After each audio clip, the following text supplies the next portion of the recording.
What's going on, guys? Brad Messersmith here, bringing you another GPP strategy video for Slurve.com, and we are going to be talking this week about the Travelers Championship. A little bit of a weaker field this week.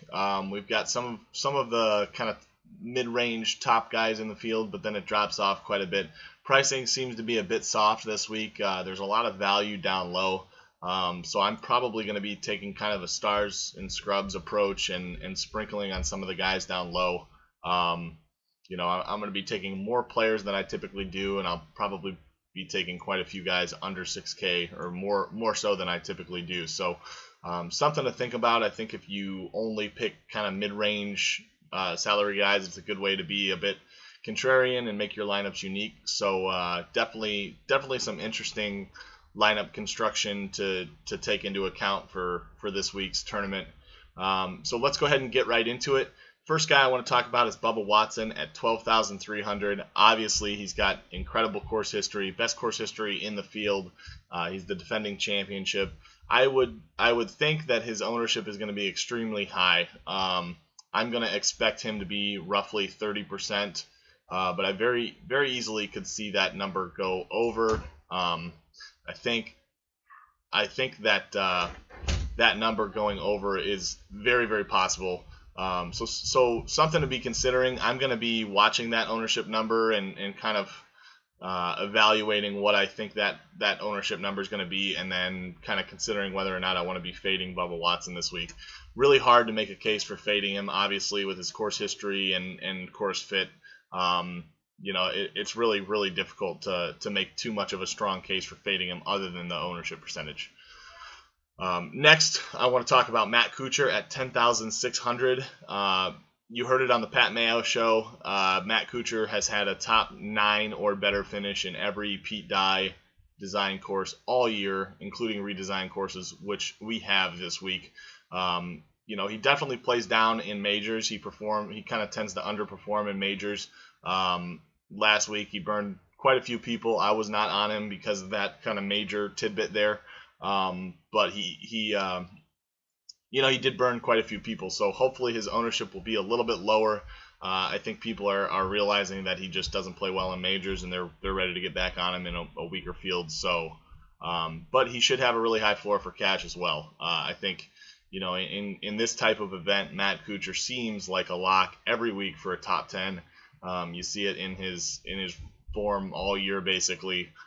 So I really think Matt Kuchar has the upside that we're looking for, and I'm hoping his ownership is going to stay a bit lower because of that miscut last week.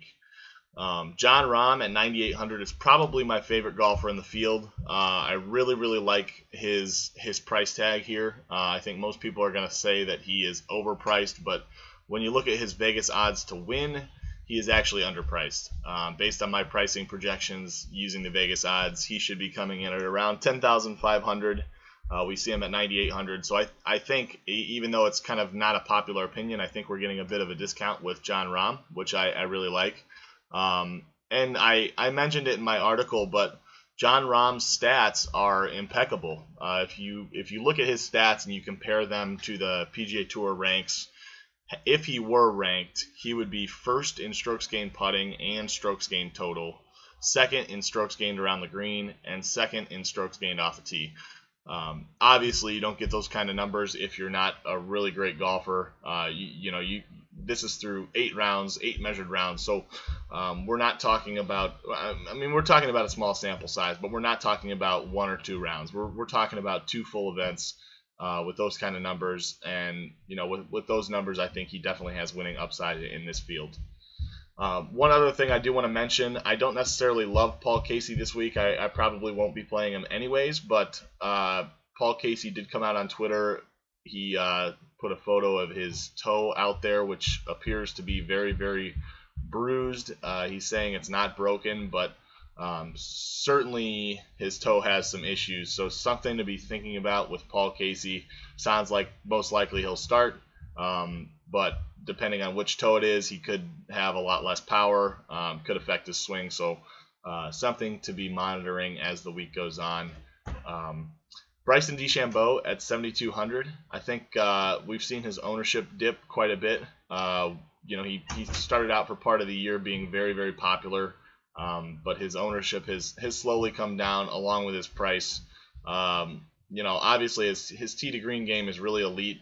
He's the #1 projected golfer in my projections model. So I really, really like Bryson DeChambeau this week. I think, he very easily could have come in the high 8K range and nobody would have really batted an eye. And part of the reason he projects so well is because his approaches from 150 to 175 is one of the best in the field. Last guy I want to touch on is Brian Harman. Brian Harman has made 6 of 7 cuts recently, and he's had a top 10 in that same range. And historically at this event, he's made all 4 cuts that he's played, and he finished 3rd last year. So I think Brian Harman sets up really well for this course. He projects pretty well for me. Shouldn't be necessarily a really popular play, but I think he's worth taking a clip of because he's shown top 5 upside and is at a pretty good price and is coming in with pretty good form. But other than that, I think that's going to do it. Like I said, there's going to be a lot of guys that I'm going to be taking kind of below that range. I talked about some of the higher salary guys that I like, but anything under 7K, there are tons of value guys. You can almost just throw a dart and hit somebody with some value. So go through there and be thinking about which golfers you really like. I'm going to be taking 10 to 15% of a whole bunch of golfers down there. Hoping I hit the right combination with some of these guys I talked about in the higher salary range. But you also can consider throwing some lineups in with just mid-range guys and really differentiate your lineup that way as well. But that's going to do it for me this week. If you guys have any questions, you can reach out to me on Twitter at Brad Messersmith, MESSER Smith. Make sure you go check out my article, my love-hate article on DraftKings Playbook. And don't miss out on the expert chat on Wednesday nights at 9:30 Eastern. We've got an awesome GPP show for you guys. We'll be going through the whole entire slate, talking about everybody from top to bottom. So you don't want to miss that. We've got some really awesome stuff over at slurv.com. So get over there, check us out, and until next time, I'm Brad Messersmith. Thanks for watching.